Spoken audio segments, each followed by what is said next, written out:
हाय पिला माने this is Ramakant and welcome back to RK tutorial.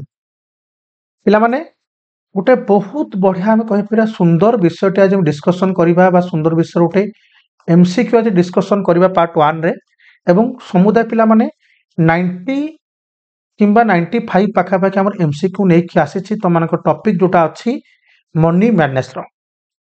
तो पिला माने सुंदर चैप्टर टी तमानक ध्यान रे देखिबा को पड़िबो जहा फल तमाने जहाँ भी क्वेश्चन आसो टैकल कर गोटे सिंपल रिक्वेस्ट आलोचना करा पिला माने रिक्वेस्ट अछि तुम माने माइंड रे एटा केबे भी रखनी जे सार जो क्वेश्चन आनी के आछन आपण सेटा तुम माने कोनसी बुक किंबा गाइड बुक किंबा आमे कहि परिबा अनऑथराइजेशन जो आमे बुक सब किनुचे गाइड बुक सेथरे मिलिबा पिला माने संपूर्ण रूप रे भूल जहाँ भी क्वेश्चन 80 पाखा पे क्वेश्चन पिला माने तुम माने को नै के आछे 80 90 पाखा पे हबो तो आज डिस्कशन जहाँ भी करि परिबा देखिबा किंतु पिला माने 80 रु 90 टू जहाँ भी क्वेश्चन अछि तुम माने कोनसी गाइड बुक रे मिलिबो नाही। क्लियर रहिला कॉपी पेन आनो चलंतो आलोचना करबा काहे कि ना गत क्लास रे जने कहले कि सर आपण गाइड रो क्वेश्चन आनुचंती कि मुकुल ना बिल्कुल प्रश्न उठिबनी गाइड रो क्वेश्चन तमन चाहिले घर पढि परिबो देखिबा सरला कथा आलोचना कथा जे हबो लगा किंतु मु जहाँ भी तमन प्रैक्टिस क्वेश्चन करेबी तमनकर एग्जाम फेब्रुआरी रे तो तमन कोनोसी गाइड बुक रे देखिबा मिलिबनी से हम कहबो एजुकेशन इकोनॉमिक लॉजिक पॉलिटिकल जहाँ भी चैप्टर हमर क्लास रो प्रोवाइड करा जाउची। मनी मैडनेस पिला माने एमसीक्यू पार्ट 2 लिखा जाय हमर 1 लिखिबा कथा एना मु चारोटी पार्ट रे क्वेश्चन करि देखिबा केतोटी हम डिस्कशन करि परिबा। क्वेश्चन नंबर 1 पिला माने the warm up paragraph primarily discuss पिला माने हम कहि परिबा मनी मैडनेस जो चैप्टर अछि तार जो वार्म अप पैराग्राफ अछि मुख्यतः केउ विषय ऊपर आलोचना करूची आलोकपात करूची को विषय वस्तु बुझौची the benefits of money the evils of poverty the overwhelming influence of money in the modern world the importance of wealth. तो पिला माने simple question the overwhelming influence of money in the modern world आमे कहि परिबा जे समाज जो हम सामूहिक अर्थ पागलामीर संपूर्ण कारण होचे हमर आधुनिकता। ओके आधुनिकता नन option C is right answer. Question number 2 देखिबा according to the paragraph what is the modern world's prevalent obsession अनुच्छेद अनुसार पिला माने आधुनिक दुनिया रो प्रचलित अवसान चिंतन दुख कोन पावर फेम मनी ना हैप्पीनेस पिला option number C right answer कहि परिबा सी होची मनी काहे कि ना कवि विषय रे डिस्कशन से टॉपिक टा को ही करचंदी जे दुख ही हमर होची कोन मनी टंका ही होची हमर दुख। ओके जेबा पिला माने नेक्स्ट क्वेश्चन पढिबा question number 3 the paragraph suggest that without money people are warm paragraph हम कोन सजेस्ट करछि कोन प्रस्ताव करछि दैट विदाउट मनी टंका बिना पीपल लोक माने कोन अटंती इंडिपेंडेंट कंटेंट कंटेंट कर पिला संतोष ए कंटेंट अर्थ संतोष मन रखिबो तो माने कि सूची भाबी दबो कोन भाबी नबो संतोष लॉस्ट एंड हेल्पलेस एम्बिशियस पिला माने ऑब्वियसली सी हमारा राइट आंसर लॉस्ट टंका बिना बा कहि परिबा वार्म जो पैराग्राफ लिखि छथिरे टंका बिना गोटे लोक निजको हजे दउची बा निजको कोन कहि परिबा माने निश्चय मन करछि। क्वेश्चन ऊपर देख पिला माने हां सिंपल गोटे अनाउंसमेंट से बहुत पिला कहउछन सर आपण ग्रामर दो नांती कि जो माने जानि चंदी वीडियो देखुछन से माने कहउछन कि सर आपण ग्रामर एक क्लास माने चैनल ऊपर करंतु मु रिक्वेस्ट करी गोटे सिंपल तम मानको आ गोटे चैनल नंबर अछि आरके सर इंग्लिश पिला माने से चैनल ऊपर तम मानको मिलि जिवो ग्रामर सेक्शन हम कहि परिया बेसिक मिलि जिवो एडवांस मिलि जिवो ता सहित प्रैक्टिस क्वेश्चन मेटा करा जाउछि बोधे मत लागुछि प्रिपरेशन क्लासेस गुडे हे गलानी मोडल्स आरंभ हे गलानी। तो पिला माने तम मानकर एकेडमी सेक्शन 9th 10th हो प्लस 2 फर्स्ट सेकंड हो जहाँ भी ग्रामर तुम मानकर दरकार बेसिक एडवांस तुम मानकू आरके सर इंग्लिश चैनल मिली जीव।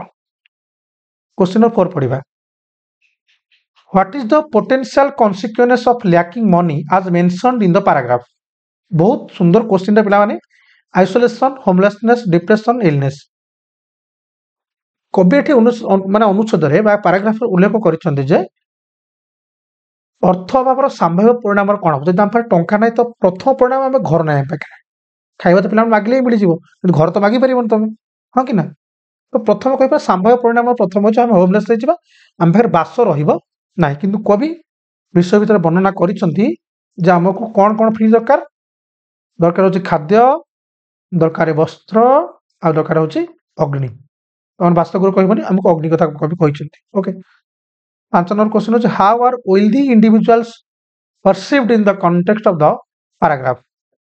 ଅନୁଚ୍ଛେଦରେ ଧନୀ ବ୍ୟକ୍ତିମାନେ କିପରି ଅନୁଭବ କରୁଛନ୍ତି, ନିଜକୁ କ'ଣ ସେମାନେ ଭାବୁଛନ୍ତି ବା ନିଜକୁ ଧନୀମାନଙ୍କ ପ୍ରତି ତାଙ୍କର ମାନେ କବିଙ୍କର ବ୍ୟବହାର କ'ଣ ରଖାଯାଇଛି ୱିଥ୍ ଆଡମିନିଷ୍ଟ୍ରେସନ।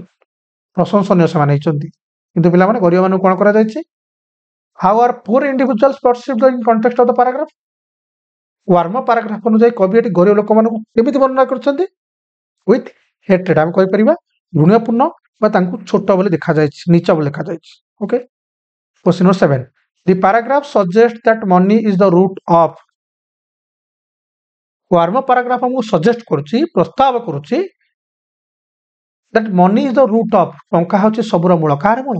ଗ୍ରେଟ୍ ମାଇଜରୀ, ଖୁସିର ବି ମୂଳ, ଗ୍ରେଟ୍ ହ୍ୟାପିନେସ୍ ଦୁଃଖ ମାନେ ସୁଖର ବି ମୂଳ, ମାଇଲ୍ଡ ଇନକନଭେନିଏନ୍ସ ପିଲାମାନେ କହିଲେ ମାନେ ମୃଦ ବା ସ୍ଥିରର ମୂଳ କହିପାରିବା, ମାନେ ଅସୁବିଧାର ମଧ୍ୟ କାରଣ ହେଇପାରେ। କିନ୍ତୁ ଗ୍ରେଟ୍ ମାଇଜରୀ କହିଲେ ପିଲାମାନେ ଗୋଟେ ବହୁତ ବଡ଼ ଦୁଃଖ, ଆମେ କହିପାରିବା ବହୁତ ବଡ଼ ଚିନ୍ତନ, ଅସହାୟ, ଆମେ କହିବା ନିରାଶ୍ରୟ, ବା ଆମେ ଏମିତି ମଧ୍ୟ ସେନ୍ସ କହିପାରିବା ଗୋଟେ ସବୁଠି କାରଣ ଦୁଃଖ ଦୁର୍ଦ୍ଦଶା ଆମର ଯାହା ବି ଆସିବ ଟଙ୍କା ବିନା ଆମ ପାଖରେ କରୁଥିବା ଦେଖାଯାଉଛି। ତେଣୁକରି ଏଠି କବି କହିଛନ୍ତି ଟଙ୍କା ସବୁ ଦୁଃଖର ମୂଳ କାରଣ, ସୁଖର ମୂଳ କାରଣ। ମାନେ ଏଠି ବୁଝ ଗ୍ରେଟ୍ ମାଇଜରୀ ତ ବୁଝିପାରୁଛ, ଗୋଟେ ବଡ଼ ଅସୁବିଧା କାରଣ ଟଙ୍କା, ସୁବିଧା କାରଣ ତା ବି ଟଙ୍କା। ପାରାଗ୍ରାଫ ସଜେଷ୍ଟ କରୁଛି money is the root of, ସବୁର ମୂଳ ଟଙ୍କା ହେଉଛି ସବୁର ମୂଳ। क्वेश्चन 8 ଦେଖିବା what effect does money have on humans according to the paragraph. ଅନୁଚ୍ଛେଦ ଅନୁଯାୟୀ ବା କହିପାରିବା ପାରାଗ୍ରାଫ ଅନୁଯାୟୀ ଅର୍ଥ ମଣିଷ ଉପରେ କି ପ୍ରଭାବ ପକାଉଛି? ଇଟ୍ ବ୍ରିଙ୍ଗସ୍ କଣ୍ଟେନମେଣ୍ଟ, ଇଟ୍ ଡ୍ରାଇଭ୍ସ ଦେମ୍ ଇନସେନ୍। ପିଲାମାନେ ଏଇଟା ହେଉଛି ଆନ୍ସର। ଓକେ, ଇଟ୍ ଡ୍ରାଇଭ୍ସ ଦେମ୍ ଇନସେନ୍ କହିଲେ ଆମେ କହିପାରିବା କବି ତାଙ୍କୁ କ'ଣ କରୁଛି ନା ଲୋକମାନଙ୍କୁ ବିଚଳିତ କରିଦେଉଛି, ହଜେଇ ଦେଉଛି, ହରେଇ ଦେଉଛି। Okay, question 9 what does the poet advocate for as mention in the paragraph. ପିଲାମାନେ ଆଡଭୋକେଟ୍ ଆମେ କହିପାରିବା ବା ଆମେ ପୋଏଟ୍ ସଜେଷ୍ଟ ମଧ୍ୟ କରିପାରିବା, ଅଦରୱାଇଜ ତମେ ଲେଖିପାରିବ ପୋଏଟ୍ ସପୋର୍ଟ ଲେଖିପାରିବ। ଅନୁଚ୍ଛେଦରେ ଯେଉଁ ଉଲ୍ଲେଖ କରାଯାଇଛି ଯେ କବି କ'ଣ ପାଇଁ ଯୁକ୍ତି କରୁଛନ୍ତି, ମାନେ ଓକିଲାତି କରିଛନ୍ତି, କବି କ'ଣ ପାଇଁ ସଜେଷ୍ଟ କରିଛନ୍ତି, ସପୋର୍ଟ କରିଛନ୍ତି ନା ଏ ସୋସାଇଟି ୱିଦାଉଟ୍ ମନି, ଟଙ୍କା ବିନା ଗୋଟେ ସମାଜ ଗଠନ କରିବା ପାଇଁ କବି ଏଠି ଓକିଲାତି କରିଛନ୍ତି ବା କହିପାରିବା ସଜେଷ୍ଟ କରିଛନ୍ତି। क्वेश्चन 10 ପିଲାମାନେ ପଢିବା। क्वेश्चन 10 ବହୁତ ବଢିଆ क्वेश्चन ଟେ। The tone of the paragraph can best be described as optimistic, neutral, critical, humorous. ପିଲାମାନେ କ୍ରିଟିକାଲ ଦେଖ ଆମେ କହିପାରିବା ପିଲାମାନେ ପାରାଗ୍ରାଫରେ ଯେଉଁ ବର୍ଣ୍ଣନା କରାଯାଏ ସବୁଠୁ ବଡ଼ କଥା ହେଉଛି ଟଙ୍କାକୁ ନେଇକି ସବୁଠୁ ହାଏଷ୍ଟ କ'ଣ ହେବ ନା କ୍ରିଟିକାଲ। ଟଙ୍କା ହେଉଛି କ୍ରିଟିକାଲ ପିଲାମାନେ କ'ଣ ପାଇଁ ନା ଗରିବ ପାଖରେ ଟଙ୍କା ନାହିଁ ତାହା ବି କ୍ରିଟିକାଲ, ଧନୀ ପା ଟଙ୍କା ଅଧିକା ଅଛି ସେ ବି କ'ଣ ଶୁଣ୍ଠା ହେଇଯାଉଛି ବା ଆମେ କହିପାରିବା ଗୋଟେ ବହୁତ ବଡ଼ କୃପଣ ହେଇଯାଉଛି, ବହୁତ ବଡ଼ ସେଲଫିସ୍ ହେଇଯାଉଛି। ତେଣୁକରି ଟଙ୍କା ହିଁ ସବୁର କାରଣ। क्वेश्चन 11 ଦେଖିବା ଦି ୱାର୍ଡ ଗ୍ରିଫ୍ଟ। ପିଲାମାନେ ଗୋଟେ ଶବ୍ଦ ଅଛି ଗ୍ରିଫ୍ଟ ତମମାନଙ୍କର ବହିରେ। ଇନ୍ ଦ ପାରାଗ୍ରାଫ ସଜେଷ୍ଟ କ'ଣ କରୁଛି? A light influence, a strong hold। ପିଲାମାନେ ଗ୍ରିପ୍ କଲେ ଜାବୁଡ଼ି ଧରିବା କହିଲେ a strong hold। 12 the phrase lost and don't know what to do implies। ଗୋଟେ ଫ୍ରେଜ୍ ପିଲାମାନେ ତମମାନଙ୍କର ବହିରେ ଅଛି lost and don't know what to do, ହଜି ଯାଇଛି ଏବଂ କ'ଣ କରିବି ଜାଣିନାହିଁ। ତାର କ'ଣ ସୂଚନା କରୁଛି ସେ? କମ୍ପ୍ଲିଟ ହେଲ୍ପଲେସନେସ୍, ଆମେ କହିପାରିବା କମ୍ପ୍ଲିଟ ହେଲ୍ପଲେସନେସ୍, କହିପାରିବା ସମ୍ପୂର୍ଣ୍ଣ ନିଃସହାୟ ଜଣେ ଅନୁଭବ କରୁଛି। 13 ଦେଖିବା the word adversity in the paragraph refers. Adversity ପିଲାମାନେ କହିଲେ ଆମେ କହିପାରିବା ବିବିଧତା, ପୃଥକ ପୁଣିଆ, ତାହା କ'ଣ ପିଲାମାନେ? ହାର୍ଡସିପ୍, କଠିନ, ମାନେ ପ୍ରତିକୂଳ। ପିଲାମାନେ ମାନେ ଧର ଭାବିନିଅ ତମକୁ ଜୋର ଥଣ୍ଡା ଲାଗୁଛି ତ ତମକୁ ଯଦି କିଏ ସେ ଗୋଟେ କମ୍ବଳ ଦେବ ଘୁରେଇବେ ତାହା ପିଲାମାନେ ତମର କ'ଣ ଅନୁକୂଳ ପରିସ୍ଥିତି ହେବ। ଯଦି ତମର ଥଣ୍ଡା ପାଣି ଢାଳିବ ତ ପ୍ରତିକୂଳ ପରିସ୍ଥିତି ହେଲା, ତମ ଅଲରେଡି ଥଣ୍ଡା ଲାଗୁଛି। ଓକେ ନା, ତ ସେଇଟା କ'ଣ ହେଉଛି ଆଡଭର୍ସିଟି ଅର୍ଥ କ'ଣ ନା ଗୋଟେ ହାର୍ଡସିପ୍, ଗୋଟେ ପ୍ରତିକୂଳ ଶବ୍ଦର ଅର୍ଥ ହେଉଛି କ'ଣ? ରେଫର କରୁଛି ଯେ ତମର ଗୋଟେ କଠିନ ସମୟ। Okay, 14 the paragraph uses the phrase if not. ପିଲାମାନେ ପାରାଗ୍ରାଫ କ'ଣ ବ୍ୟବହାର କରୁଛୁ ଆମେ କହିପାରିବା uses the phrase if not all evil. ଯଦି ସମସ୍ତେ ବା କେହି ବି ମନ୍ଦ ନୁହନ୍ତି ତାହେଲେ ମନ୍ଦ ଏଠି କିଏ ନା money is a significant source of misery, ଗୋଟେ ମହତ୍ୱପୂର୍ଣ୍ଣ ଦୁଃଖର କାରଣ ହେଉଛି କି ସେ ଟଙ୍କା। ଓକେ, ଦି ପାରାଗ୍ରାଫ ଇମ୍ପ୍ଲାଇଜ୍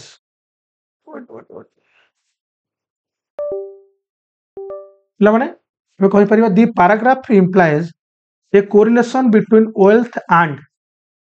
ଧ୍ୟାନରେ ଟିକେ ପିଲାମାନେ କ୍ୱେଶ୍ଚିନ୍ଟିକୁ ପଢ଼, ଜାଣିପାରିବ ଯେ କୁହାଯାଉଛି ଯେ paragraph implies a correlation between wealth and संपत्ति सहित पिला माने कोन आसे एडमिनिस्ट्रेशन कहले पिला माने प्रशंसा ओके सेमती question 16 the paragraph implies a correlation between poverty दुख सहित पिला माने कहि परिबा कोन आसे घृणा हेट्रेड सिंपल आउ इंपोर्टेंट क्वेश्चन ओके देखिए क्वेश्चन नंबर 17 देखिबा